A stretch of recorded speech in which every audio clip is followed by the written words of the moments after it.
विविध भारती पिटारा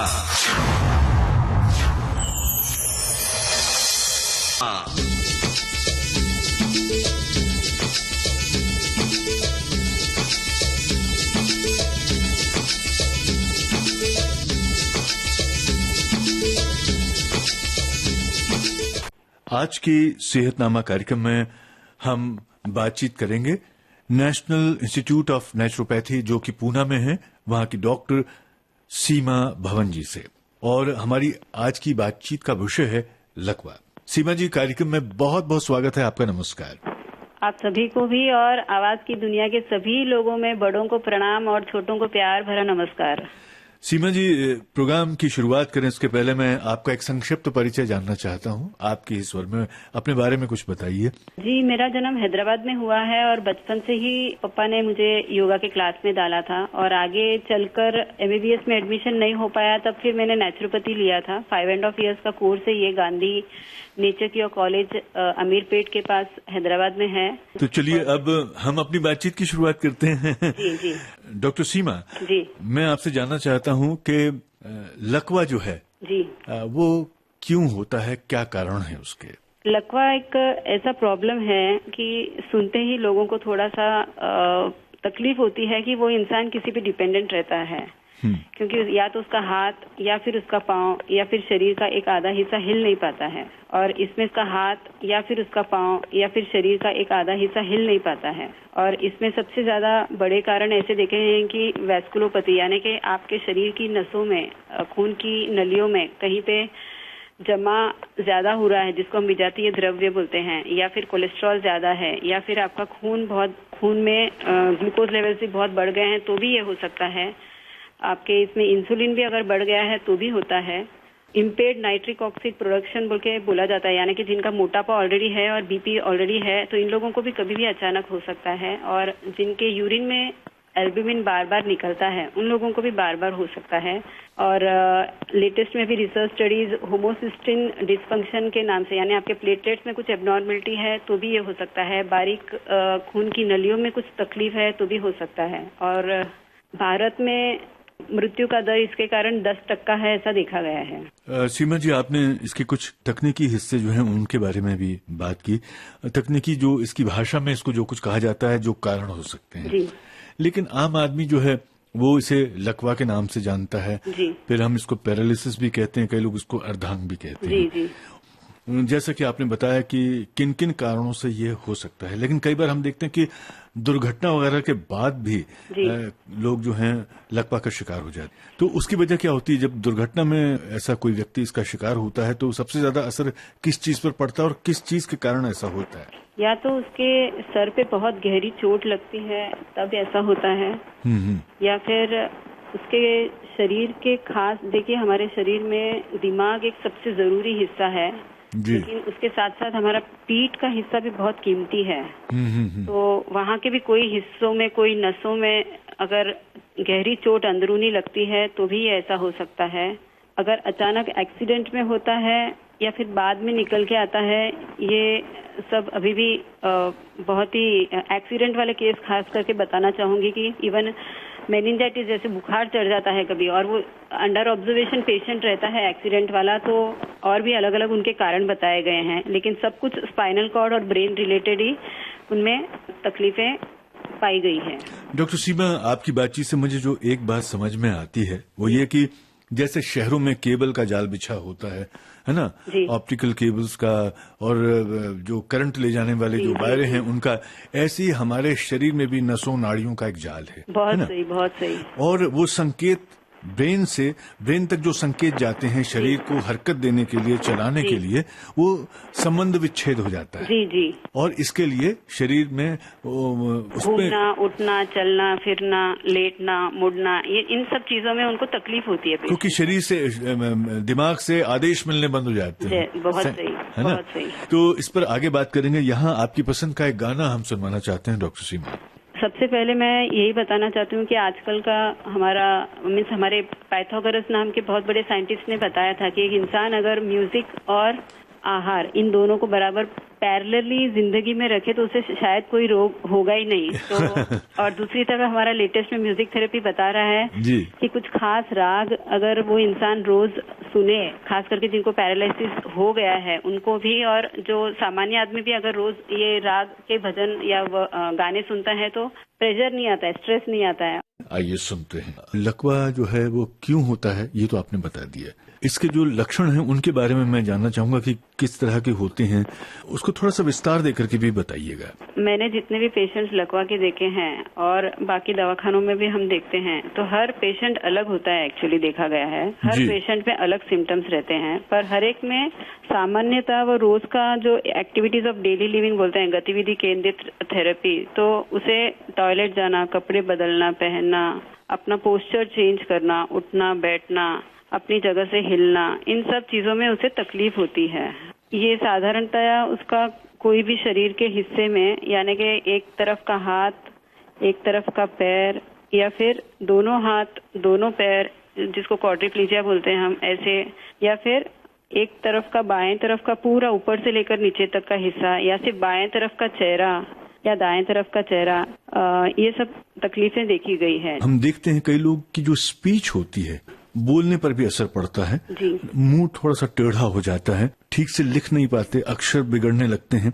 इसके बारे में भी बताइएगा, और क्या इसका दृष्टि पर भी असर पड़ता है और स्मृति पर? से ज्यादा देखा गया है, क्योंकि जैसे ही ये पहला एक्यूट प्रॉब्लम जब स्टार्ट होता है तभी से वो पेशेंट डिप्रेशन में जाने के कारण उसमें ये सब चेंजेस आते हुए देखा गया है।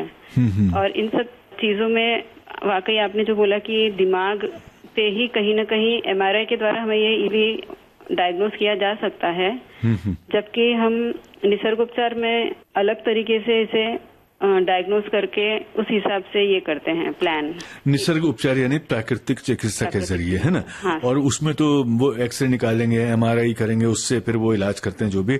लेकिन जैसे मान लीजिए कि कोई व्यक्ति, उसकी रीढ़ की हड्डी में चोट लग गई है, तो उसका प्राकृतिक चिकित्सा उसकी कैसे होगी, कैसे क्या इलाज होगा उसका? प्राकृतिक चिकित्सा में हम पंचतत्व चिकित्सा का उपयोग करते हैं सर, यानी कि आकाश और जल, वायु, अग्नि और फिर मड थेरेपी या मिट्टी चिकित्सा जो बोलते हैं हम। तो पांचों की चिकित्सा एक के बाद एक आसानी से उस इंसान को पहले से बेहतर मानसिक और शारीरिक स्वास्थ्य दे, इस हिसाब से प्लान करके बताया जाता है। इसीलिए हमें डिटेल में उनकी बाकी की चीजें भी, जो जिंदगी में स्ट्रेस आया था, वो डोमेस्टिक, प्रोफेशनल, या ऐसा क्या कारण था जिसके कारण ये हुआ, तो ये जो इश्यू जब स्टार्ट हुआ था उसकी जिंदगी में, उस दौरान उसकी जिंदगी क्या चल रही थी, ये सब हमारे डिटेल में जानना बहुत जरूरी होता है। उस हिसाब से हम ये प्लान करते हैं। सीमा जी, अभी यहाँ प्लान करते हैं एक गाना, नीले गगन के तले, वो गाना बहुत ही पसंद है, क्योंकि गगन यानी आकाश तत्व, और आकाश तत्व में ही हमारे सभी मैक्सिमम थेरेपीज हैं जो इंसान को पूरा बदल देता है। बात बताइए आपने कि हमारा शरीर पंच तत्वों से बना है और पंच तत्वों में ही विलीन हो जाता है। चिकित्सा में भी आप पंच तत्वों का सहारा लेते हैं, है ना? ये पंच तत्व जो है वो तो आपने गिना दिया और आम आदमी भी इन पंच तत्वों को समझता है, लेकिन इनके जरिए इलाज कैसे होता है? जैसे चिकित्सा जो होती है मिट्टी के जरिए, लेकिन आकाश तत्व, जल तत्व और वायु तत्व और अग्नि तत्व के बारे में भी मैं जानना चाहूंगा कि वो लकवे के निवारण में, उसको दूर करने में क्या भूमिका निभाते हैं? सबसे पहले हम जल के बारे में बोलेंगे। ये बहुत ही सुंदर तत्व है जिसका वेद में भी लिखा हुआ है कि जल ऐसे बोल रहा है कि मेरे अंदर सब अमृत भरा हुआ है, सिर्फ मुझे ढूंढ लो और मुझे उपयोग करो। जी।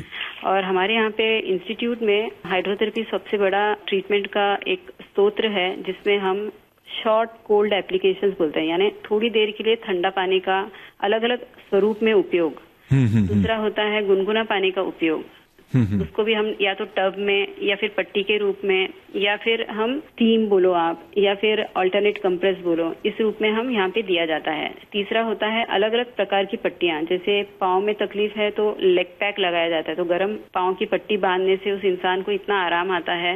नेक्स्ट होता है ड्राई पैक्स यानी सूखी पट्टी बांधना, कोई भी हिस्से को, जिस हिस्से में तकलीफ है, जैसे हाथ का हो गया तो हाथ को लगाना, पाँव को हो गया तो पाँव को लगाना, और पीठ पे और पेट पे भी हम 2-3 प्रकार की किडनी पैक, गैस्ट्रोहिपैटिक पैक और कोल्ड एब्डोमिनल पैक, ऐसी तरह की पट्टियां बांधते हैं। इसमें नाम ही बताता है कि आपके शरीर के पूरे हिस्सों का इलाज किया जाता है, जिससे आपके शरीर के अलग अलग ऑर्गन्स, यानी अंदर आपके 9 सिस्टम्स है और 9 सिस्टम्स को हम ऊपर से लेकर नीचे तक ठीक करना चाहते हैं। आपके शरीर को एक मानकर हम ट्रीटमेंट दे रहे हैं, इसीलिए ये सब अलग अलग प्रकार के उपयोगों का उस इंसान में धीरे धीरे असर इसलिए आने लगता है। फिर नेक्स्ट हमारा एक कोल्ड स्पाइनल स्प्रे, यानी रीढ़ का स्नान, सिर्फ रीढ़ की हड्डी पे ठंडे पानी का फवारा दिया जाता है।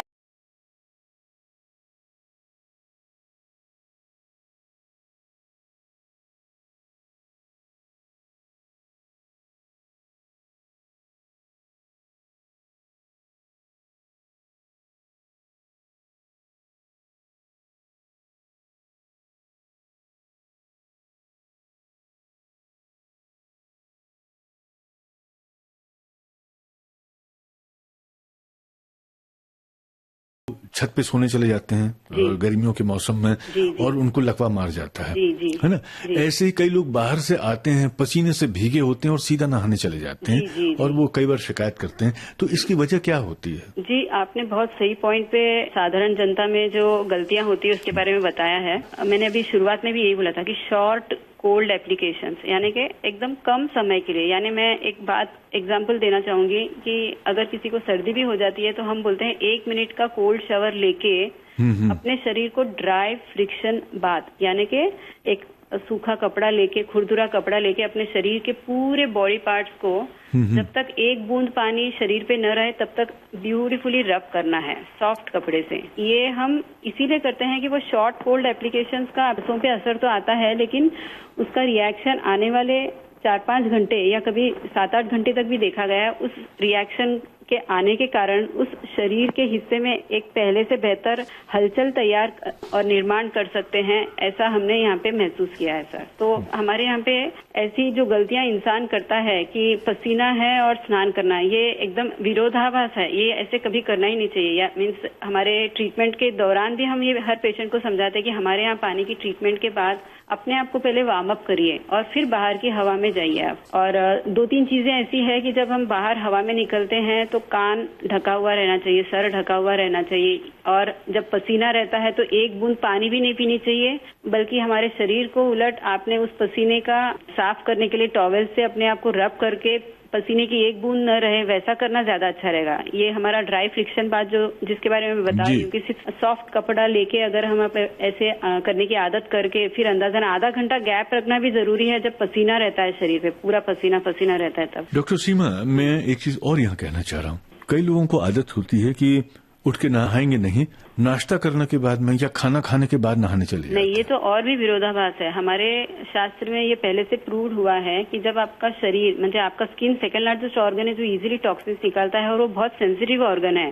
जी। तो जब आप इसको पानी के टच में लाते हो तो एक बार में इसे सिर्फ आधा घंटे का पानी का स्पर्श ठीक रहता है, और ये पानी का स्पर्श आधा घंटा होने के बाद भी इसे वार्म अप करना जरूरी। जैसे अभी मैंने बताया ड्राई फ्रिक्शन बात आफ्टर एवरी ट्रीटमेंट लेने से उसका रिएक्शन आता है अंदर आपके इंटरनल ऑर्गन्स में, खून का बाहर जाना अंदर आना, बाहर जाना अंदर आना, ऐसे होने के कारण कम से कम आधे से 1 घंटे का गैप अगर आप रखेंगे हमेशा पानी के कांटेक्ट के बाद, खाने के लिए बोलिए या पीने के लिए बोलिए, तो ये ज्यादा बेहतर तरीके से आपको एक इलाज के रूप में फायदा दे सकता है। डॉक्टर सीमा, एक चीज और जानना चाहता हूँ मैं, क्योंकि कई लोग जो स्नान करते हैं ना वो ठंडे पानी से करते हैं ना, लेकिन कई लोगों को साल भर गर्म पानी से नहाने की आदत होती है और सिर पर भी गरम गरम पानी डालते हैं। तो कई लोग कहते हैं कि पानी जो नहाने का जो पानी होता है उसका तापमान गुनगुना जैसा होता है ना, वैसा उतना वो गर्म होना चाहिए, हल्का गुनगुना वो अच्छा होता है। मैं आपसे जानना चाहूंगा, क्योंकि आप प्राकृतिक चिकित्सा की विशेषज्ञ हैं, तो बताइए वो कितना फायदेमंद है, खासतौर से जो लकवा के मरीज हैं या ऐसी नौबत आई ना, लकवे की नौबत ना आए, तो नहाते समय कौन सी सावधानियां बरतनी चाहिए? बहुत ही सुंदर प्रश्न है ये। इस बारे में सिर्फ भारत ऐसा देश है कि जहाँ पे इंसानों को 1 नहीं 2 नहीं 3 बार भी आप स्नान करने के लिए बोलेंगे तो कुछ लोग हमेशा तैयार रहते हैं और कुछ लोग बोलते हैं नहीं मैं नहीं करूंगा। तो पहले उस इंसान के बारे में डिटेल में हम पूछताछ करते हैं कि आपको कौन सा टेम्परेचर में बेटर लगता है, क्योंकि हर इंसान की अंदर की आदत है सर कि they know where they are comfortable and where they are not. पहले हम उनके टेम्परेचर एक्सेप्टेंस के बारे में बात करते हैं और फिर हमारे यहाँ पे जब ट्रीटमेंट स्टार्ट होता है तब हम उन्हें ये बताते हैं कि सिर्फ गर्म कभी अच्छा नहीं रहता, हमेशा पहले अगर आप शुरुआत गर्म से करते हैं तो उसके बाद में थोड़ा ठंडा, फिर वापस थोड़ा गर्म। जैसे मैं हमारे डाइट चार्ट में भी हमने लिख के पेशेंट्स को यहाँ पे एजुकेट किया है कि अगर 1 मग गर्म पानी इस्तेमाल करते हो तो 1 मग ठंडा इस्तेमाल करो, वापस 1 मग गर्म, और ऐसे आप लगातार 4 से 5 मिनट तक स्नान करोगे तो ये ज्यादा बेहतर रहेगा साधारण गर्म, सिर्फ गर्म के बदले में। तो सीमा जी, अभी यहाँ पर स्नान करवाते हैं अपने श्रोताओं को संगीत का। जी जी, आपकी पसंद के गाने का। जैसे बताया कि ठंडा पानी ही इंसान होता है डिनर के पहले या फिर खाना खाने के साथ। ऐसा है हर इंसान को इमीडिएटली स्नान, क्योंकि देखिए जितने भी पेशेंट्स और नहाना तो जरूरी। डॉक्टर सीमा, हमारे शरीर के स्वास्थ्य के लिए, साफ सफाई के लिए नहाना तो बड़ा जरूरी है। जी जी। तो मुझे एक बात बताइए कि कब नहाना चाहिए, खाने और नहाने के बीच में कितना अंतराल होना चाहिए? अभी तक मैंने जितने भी पेशेंट्स को इस बारे में एजुकेट किया है, पहले उनका कंफर्ट जोन पूछा है सर, क्योंकि देखिए हमारे शास्त्र में भी लिखा है कि हम जैसे ही सवेरे उठते हैं अपनी दैनिक विधि होने के बाद इमीडिएटली स्नान करना बहुत जरूरी है हर इंसान के लिए जी। तो इसीलिए हर इंसान को शुरुआत दिन की पानी पीने से करना चाहिए, यानी अंदर की साफ सफाई। लेकिन ऐसा देखा गया है कि आज का इंसान पानी रात में ज्यादा पीता है या फिर खाना खाने के साथ अगर ज्यादा पीता है तो ये इसका इम्बैलेंस और बढ़ते जाता है। डिनर के पहले 1 घंटा पहले पानी पी लिया और उसके बाद में उसने पानी न पिया और सवेरे उठते ऊषभ पान के रूप में या तो तांबे का या फिर कांच के बर्तन में भी रखा तो हरकत नहीं, अगर चांदी और सोने के बर्तन नहीं है तो, तांबा वगैरह भी नहीं अवेलेबल है तो। पर अभी तक पूरे रिसर्च स्टैटिस्टिक्स ने ये बताया कि चांदी बेस्ट एंटीबायोटिक है, पर हर एक जिनको लिए पॉसिबल है उन लोगों ने जरूर इसका पानी पी के अपने ठुड्डी के नीचे जो एक पॉइंट रहता है जी। उस पॉइंट को ब्यूटीफुली दबाते हुए धीरे धीरे सिप बाय सिप, जैसे हमारा सबसे पहला मर्न है कि chew your food and eat your drinks, यानी कि आप कुछ भी लेते हो ड्रिंक के रूप में उसे आप अच्छी तरह से मुंह में सलाइवा में मिक्स करो, क्योंकि सबसे बड़ा खजाना तो आपके मुंह के अंदर ही है। सलाइवा के रूप में अलग अलग ब्यूटीफुल एंजाइम्स जो वहाँ पे मिलते हैं, आपके जो भी आपने मुंह में डाला है उसको दवा बना के नीचे भेजने की क्षमता है उनमें। जो हमारे मुंह की लार है उस लार से जो हम खाना उसमें घुलता चला जाता है, और खाने के साथ साथ आपने पानी भी पिया वैसे ही घूंट भर, क्योंकि हर तरफ आप वेद बोलो या पानी की चिकित्सा के बारे में हमारे इतिहास में लिखी जाने वाली सभी किताबें, हर तरफ यही लिखा है कि एक तो बैठी हुई स्थिति में ही पानी पीना चाहिए और घूंट पीने से ही आपके शरीर के अंदर के हर सेल को वो पानी मिलेगा, ऐसी भावना के साथ। और ये गंगा जल है मैं जो पी रहा हूँ, यानी इससे अच्छा अमृत पूरे वर्ल्ड में कहीं और नहीं है, जो मेरे हाथ में है वही अमृत है, ऐसी भावना। सब चीजों से भी बहुत फर्क पड़ता है। मैंने इतने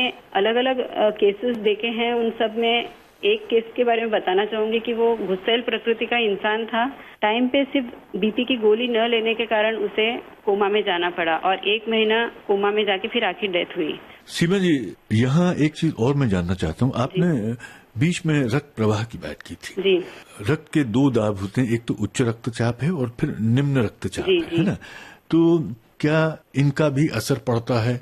लकवे में इनकी कोई भूमिका है? बहुत बड़ी भूमिका है सर, क्योंकि लकवा का खास कारण पहला उच्च रक्तचाप का ही होता है। अचानक उनका रक्तचाप इतना बढ़ जाता है।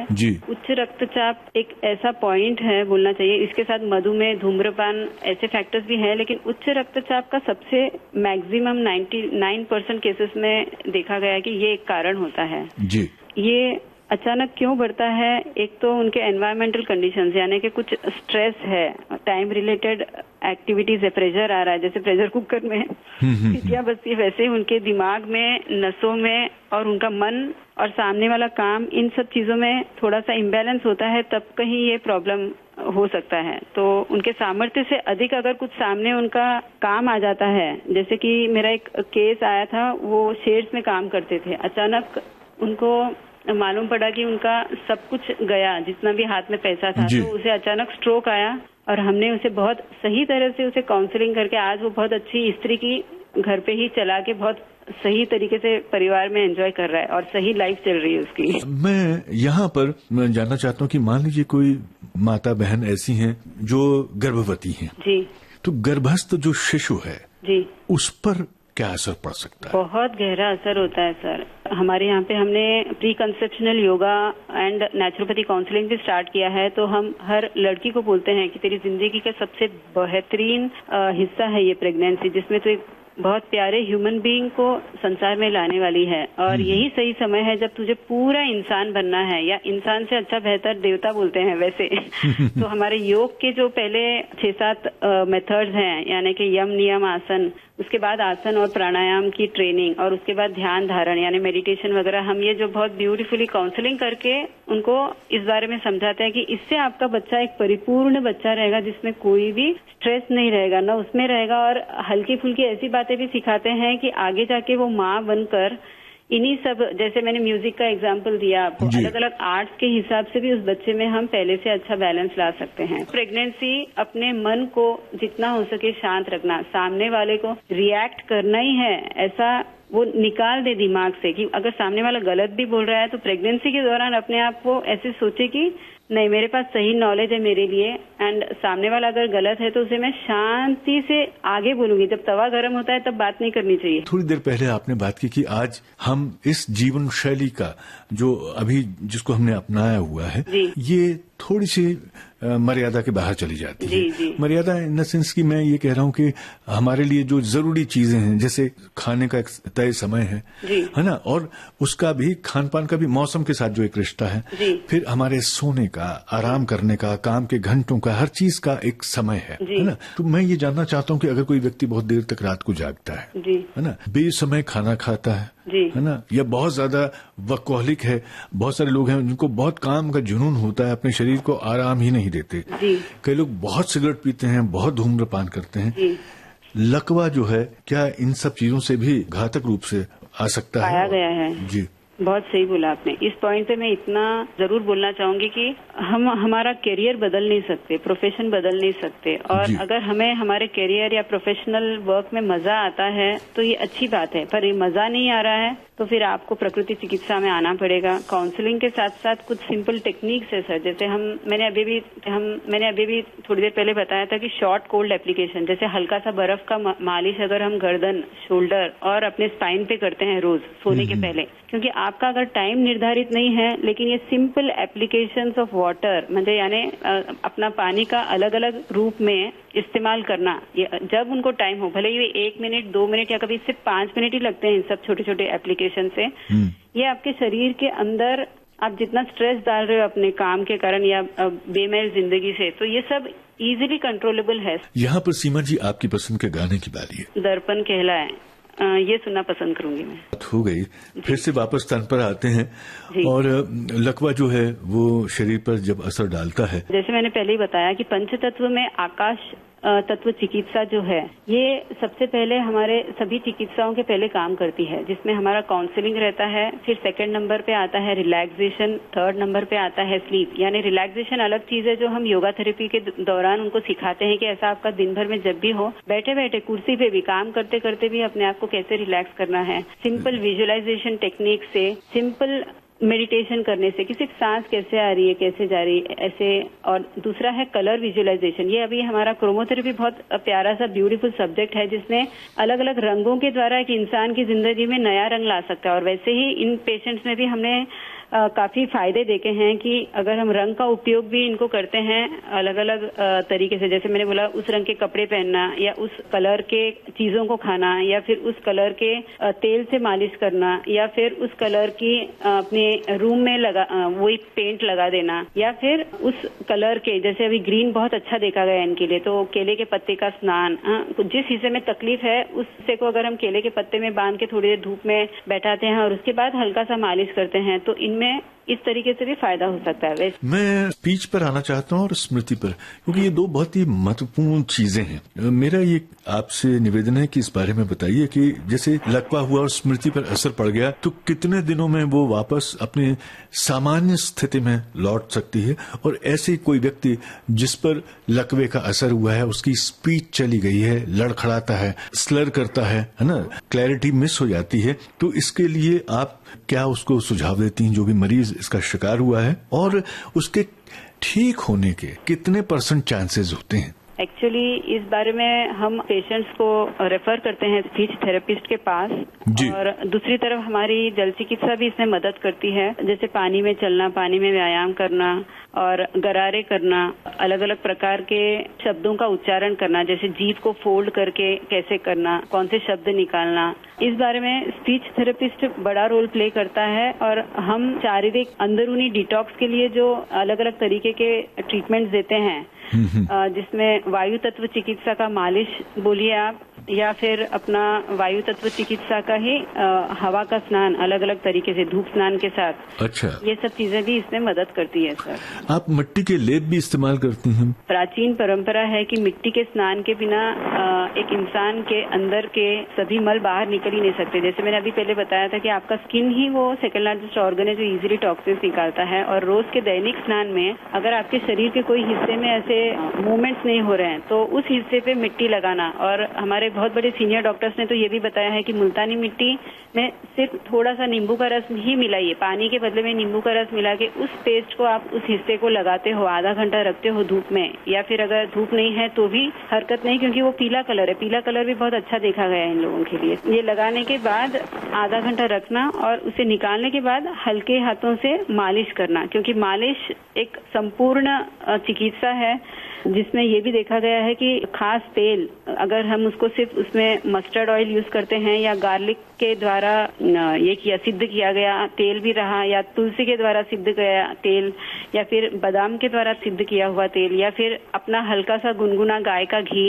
या फिर जिंजर ऑयल, या फिर नीम ऑयल, इन सब चीजों के मालिश के भी फायदे काफी देखे गए हैं इन सब लोगों। ऐसी घरेलू दवा तेल के जरिए जिसको मालिश की और वो घर में बना सकें और इस्तेमाल कर सकें, उसके बारे में मुझे बताइए। हाँ, इन सब में एक्चुअली देखा गया है कि सबसे आसान लहसुन का तेल ही रहेगा जी। 1.5 किलो तेल रहता है, कोई भी तेल ले लीजिए आप। मैंने जैसे बताया कि मस्टर्ड सबसे बेस्ट है, उसमें आपने 100 ग्राम लहसुन छोल के वजन करके उसमें डालना है और उबालना है। जब वो काला हो जाए लहसुन का टुकड़ा, तब उसे छान के उस तेल को कांच के बोतल में अगर आप भर के रख देते हैं और फिर उसी ऑयल का मसाज करते हैं तो बहुत फायदा होता है। साथ ही साथ ये भी देखा गया है कि ऑनियन, जिंजर, गार्लिक, ये 3 चीजें ऐसी है जो खून को पतला भी करना जानती हैं और हमें पूरे संसार भर के जर्म से, यानी एंटीबायोटिक जैसा काम करती है। तो इसे थोड़ा सा कच्चा भी खाना जरूरी है, तो कभी चटनी के रूप में खा लिया, या फिर कभी उसको एक कुली को जस्ट स्मैश करके उसकी गोली बना ली और सवेरे उठते ही पानी के साथ पी लिया, क्योंकि ये कोलेस्ट्रॉल के लिए सबसे ब्यूटीफुल सिंपल टिप है। इवन आपके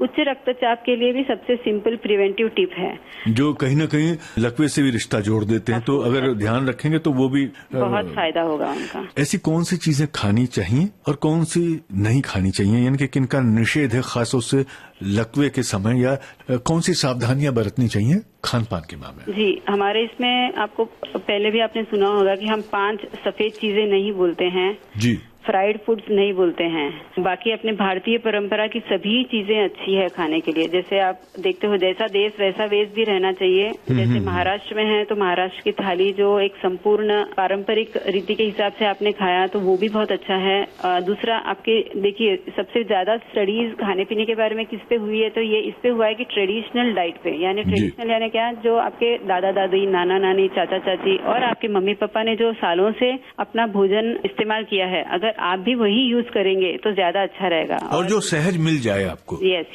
और जो सहज आसपास के वातावरण में अभी अभी तैयार हुआ है। ऐसा नहीं है कि आप पूना में बैठे हैं और शिमला का ही आपको एप्पल चाहिए, ऐसी धारणा न रखें। आपके आसपास, और जैसे मैंने अभी सिंपल बताया कि कांदा, लहसुन, अदरक एक सिंपल चीज है जी, जो हर घर में रहती है, और इसका भी आपने अलग अलग रूप में, जैसे कांदा कोतंबीर हम सिर्फ पाव भाजी के साथ खाते हैं, लेकिन अगर हमने रोज के आदत में कांदा कोतंबीर और थोड़ा जीरा डाल दिया उसमें, बहुत बढ़िया फायदा होता है। दूसरी चीज है कि हरी मिर्च और लाल मिर्च को थोड़ा रिप्लेस करके काली मिर्च हम यूज करेंगे तो ज्यादा अच्छा है। काली मिर्च को क्वीन ऑफ द स्पाइसेस बोला गया है। सीमा जी, वैसे तो कहा गया भारतीय रसोई जो है अपने आप में एक चलता फिरता जो है एक छोटा रूप कह लें, मैं फार्मेसी बोलती हूँ सर। दवा खाना ही है वो अपने आप में, और जितने भी मसाले हमारे यहाँ इस्तेमाल होते हैं वो अपने आप में दवा का काम करते हैं, उनकी अपनी अपनी तासीर है। बहरहाल मैं ये जानना चाहता हूँ आपसे कि जैसे अभी ये मौसम बारिश का है, कई बार क्या होता है कि लोग पानी में भीगने का बड़ा शौक होता जी, है। जी। भीग भाग गए, उसके बाद में शरीर को ठीक से पहुंचते भी नहीं है, ऐसे ही सोने चले गए या गीले कपड़ों में ही बहुत समय निकाल दिया। जी, जी। तो मुझे बताइए कि इसमें कितने चांसेस हैं लगने के? हमें खुद थोड़ा सतर्क रह के देखना चाहिए कि आधे घंटे से ज्यादा हम कभी भी पानी के टच में लगातार न रहें। इसलिए मैक्सिमम टाइम स्विमिंग का भी उन्होंने 45 मिनट्स ही रखा है कि पेशेंट एक 5 मिनट इधर उधर होके they are maximum that time in water. Seema ji, अब पानी से बाहर निकलते हैं जी, और अपने श्रोताओं को एक गाना सुनवाते हैं आपकी पसंद का। जी, जी। हम मिट्टी के बारे में इतना बात कर रहे थे तो मेरे देश की धरती बहुत सुंदर है, वो जो हमारे पूरे देश के अस्तित्व के बारे में बहुत गुण गाती है, तो वो भी गाना मुझे बहुत पसंद है। ये गाना हो जाए। फिल्म उपकार का गीत है, सुनते हैं। अब मैं चाहता हूं कि आप उपकार ये करिए कि मुझे थोड़ा सा विस्तार से बताइए। जैसे इलाज की जब हम बात करते हैं तो लोग सबसे पहले ये सोचते हैं कि साहब प्राकृतिक चिकित्सा की बात कर रहे हैं, पता नहीं कितने पैसे लग जाएंगे, कितना समय लगेगा। तो मैं ये जानना चाहता हूं कि आम तौर पर जो इलाज होता है उसके मुकाबले प्राकृतिक चिकित्सा की अगर हम बात करते हैं तो इसमें कितना समय लगता है, कितना पैसा लगता है, और क्या ये आम आदमी के बजट के अंदर है? ये सबसे सुंदर ऐसी चिकित्सा है जो हर इंसान अगर एक बार देख ले तो जिंदगी भर न भूले। जैसे खाने पीने के बारे में हम एक बार रेसिपी जान लेते हैं ना सर, देख लेते हैं या खा भी लेते हैं हमारे सामने, जैसे कुकिंग क्लासेस में होता है, वैसा ही नेचुरोपैथी भी आपको सीखने जैसे अवस्था में ही हमारे इंस्टीट्यूट में एक हर आने वाले इंसान को पहुंचाया जाता है ये संदेश कि देखो ये ऐसे लगाई जाती है, इसके लेने के कारण तुम्हें कितना अच्छा अनुभव आया ये तुमने ही जाना है और हमने भी महसूस किया है आप में ये फर्क। तो इसे आप कैसे घर पे करोगे, बस आपने इसे कंटिन्यू करना है। तो अंदाजन आने वाले यहाँ पे हर पेशेंट ये सीख के जाता है कि ऐसे ऐसे अलग अलग तरीके से वो अपने शरीर पे स्व उपचार कर सकता है। और गांधी जी का ये सबसे बड़ा सपना था कि निसर्गोपचार द्वारा सेल्फ रिलायंस, यानी अपने आप पे स्वाभिमानी इंसान की तरफ दवाई पे न डिपेंड होके खुद के शरीर के शास्त्र को समझकर इसमें पंच तत्व के रूप में कौन से तत्व की ज्यादा जरूरत है वो खुद समझे। और यही हमारे यहाँ पे ये 6 दिन के ट्रीटमेंट में होता है जिसका चार्जेस सिर्फ 500 रुपीज है। और ये एक बार हम यहाँ पे सिर्फ पेपर बनवाने के, यानी जिंदगी भर की काउंसलिंग फ्री रहती है। तो in through out life he can come any time and कुछ भी जानकारी हमसे लेके अपने आप को पहले से बेहतर सेहत देने के लिए नेचुरोपैथी का उपयोग कर सकता है। आपने कहा कि 6 दिन में 6 दिन ही उसकी मियाद है कि इसके अलावा भी रुकना पड़ता है? नहीं सर, देखिए काफी जो आसपास रहते हैं लोग, वो लोग आते हैं सर, खास करके लकवे जैसी बीमारी में उनको कभी 6 हफ्ते भी लग जाते हैं। और जिनके पास टाइम है, पैसा है, पैसे भी उतने ज्यादा नहीं है, रीजनेबल है, और उनको पहले से बेहतर सेहत आराम से किसी अच्छे थेरेपिस्ट के द्वारा मसाज वगैरह, क्योंकि मसाज भी एक बहुत बड़ी चिकित्सा है सर, जिसका हम इस ऐसे केसेस में मसाज को हम बहुत भर देते हैं। जैसे कि अंदाजन अभी तक के सभी पैरालिसिस केसेस में मसाज ने सच में अपना डंका बजाया है, ऐसा बोल सकती हूँ मैं। तो मसाज पहले उनको हम ये सिखाना पड़ता है। ये हमारे यहाँ पे जो है मसाज, स्वीडिश मसाज की जाती है, और जिन लोगों को जरूरत है उनको पूरे शरीर की मालिश सिर्फ सैटरडे और संडे दिया जाता है। जानकारी भी दी जाती है, और उसके साथ हम 45 मिनट्स का वो स्वीडिश मसाज के बाद 10 मिनट का एक्यूप्रेशर का मसाज भी किया जाता है, और उसके बाद हल्का सा स्टीम थोड़ी देर के लिए चेस्ट पैक के साथ लगाया जाता है। तो इससे भी उस इंसान को एक अंदाजा आता है कि यस, ऐसे इस तरीके से मालिश करके फिर हल्का सा गर्म और ठंडा, क्योंकि मैंने बोला ना हम कोई भी चीज सिर्फ गर्म नहीं देते हैं, पहले ठंडे पानी का शावर, फिर हल्का सा गर्म, फिर वापस एंडिंग ऑल्सो विथ कोल्ड। तो इस दौरान जो पेशेंट को खुद को अनुभव आता है उसके हिसाब से फिर वापस काउंसलिंग करके हमको समझाते हैं कि you have to go this way in the future of life. आपकी बातचीत से एक बात समझ में आती कि प्राकृतिक चिकित्सा में स्नान, लेप और मालिश ये बड़ी फायदेमंद है, बड़ी असरकारक है। तो आपका जो संस्थान है वहाँ पर जो फिजियोथेरेपी की क्या व्यवस्था है?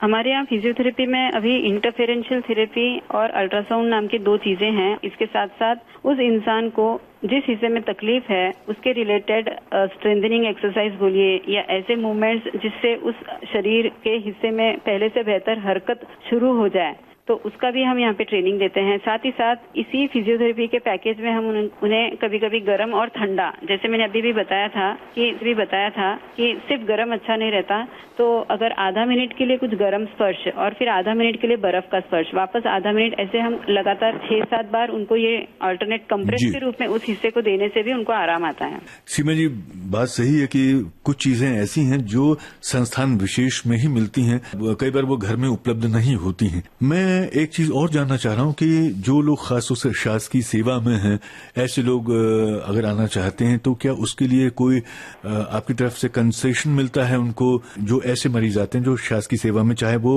प्रदेश सरकार की नौकरी में हो या केंद्र सरकार की नौकरी? सेंट्रल गवर्नमेंट हेल्थ स्कीम के अंतर्गत जिन लोगों को मेमो मिलता है उनके हॉस्पिटल के द्वारा, उनके लिए रिएम्बर्समेंट हो जाता है सर। तो ऐसे पेशेंट्स, जब से ये 14 आवर्स का ओपीडी शुरू हुआ है, काफी लोग आते हैं और they continue the treatment and based on that उनको पूरा पैसा वापस मिल जाता है। एक बात और, स्थानीय लोग तो हैं वो कभी भी आ सकते हैं जी, लेकिन जो दूर से आते हैं उनको सबसे ज्यादा तनाव इस बात का होता है कि हम रुकेंगे कहाँ। तो आपके यहाँ ठहरने की क्या व्यवस्था है संस्थान? नहीं, हमारे यहाँ ठहरने की व्यवस्था नहीं है। इस बारे में हम, क्योंकि पहले फोन करके आता है ना सर पेशेंट, तो हम उनको बता देते हैं कि आसपास कोई धर्मशाला या ऐसी कोई है पूना स्टेशन के आसपास, जहाँ पे लोगों को एक महीना भी रहने की व्यवस्था काफी नॉमिनल चार्जेस में होती है, लेकिन हम उसमें इंटरफियर नहीं कर पाते हैं because they have to plan according to their contact. तो उनकी अगर जानकारी है आसपास के लोगों से, काफी संस्थाएं हैं लेकिन, तो पर उनको पर्सनली ही वो सब प्लान करके आना पड़ता है। और मैंने जैसे बताया कि सिर्फ एक दिन का टच, यानी कि एक दिन भी अगर पेशेंट आके, जैसे अभी रोज का ये मामला है कि जो दूर दूर से आते हैं और स्टेशन के नजदीक है, हमारा बहुत ही नजदीक है, सिर्फ वॉकेबल डिस्टेंस है, मैं खुद 5 मिनट लगते हैं खाली आने में। तो जिन लोगों की ट्रेन लेट है वो लोग भी यहाँ पे आके जो नॉलेज लेके जाते हैं, एक दिन का ट्रीटमेंट का अंदाजन 1.5 घंटे में हो जाता है सर। तो कोई भी इंसान सिर्फ 1.5 घंटे के लिए भी आके अगर अपने आप को जान जाता है और हमारे काउंसलिंग के द्वारा कुछ समझ में आता है उसको, तो he also tries to gain the knowledge of naturopathy. Seema ji, आखिरी में मैं एक चीज और जानना चाहूंगा सब, इसमें सक्सेस रेट कितना है, क्या है? सर, हर पेशेंट में सक्सेस रेट है ऐसा मैं बोल सकती हूँ, क्योंकि उसे एक जैसे जिंदगी में नई दिशा मिल गई है, ऐसे सभी पेशेंट्स ने मुझे अभी तक बताया है। क्यों बता रही हूँ मैं इस बारे में? क्योंकि इसमें खर्चा तो है नहीं, सिर्फ पानी का अलग अलग प्रकार से उपयोग और हम जो घर पे रख सकते हैं ऐसे छोटी मोटी चीजों का उपयोग और दैनिक आहार के साथ साथ अपने शरीर को सही तरीके से हिलाना डुलाना, एक अलग ऐसी भी पद्धति है जिसके कारण एक इंसान को प्रकृति से जुड़कर अपने शरीर की सेहत को पहले से हमेशा बेहतर स्वास्थ्य में वो खुद को पा सकता है। तो अब ऐसा है कि हम अपने कार्यक्रम की सीमा पर आ चुके हैं, यानी कि हमारे कार्यक्रम की भी एक समय सीमा है। सीमा जी, तो बताइए यहाँ कौन सा गाना है? सर जो तेरा चकराए या दिल डूबा जाए। तो सीमा भवन जी, आप हमारे इस कार्यक्रम में तशरीफ लाई और आपसे इतनी दिलचस्प बातें हुई, बहुत ही उपयोगी जानकारी आपने दी। इसके लिए मैं अपनी ओर से, विविध भारती की ओर से और तमाम सुनने वालों की ओर से आपका शुक्रिया अदा करता हूँ। बहुत बहुत धन्यवाद। नमस्कार जी। नमस्कार सभी को। दोस्तों, ये थी मुलाकात डॉक्टर सीमा भवन से कमल शर्मा की टेलीफोन पर। विषय था प्राकृतिक चिकित्सा पद्धति में लकवे का उपचार। आज के इस कार्यक्रम में तकनीकी सहयोगी थे प्रदीप शिंदे, कार्यक्रम के प्रस्तुतकर्ता रामकरण मीणा। अब दीजिए आज के प्रोग्राम से इजाजत। नमस्कार।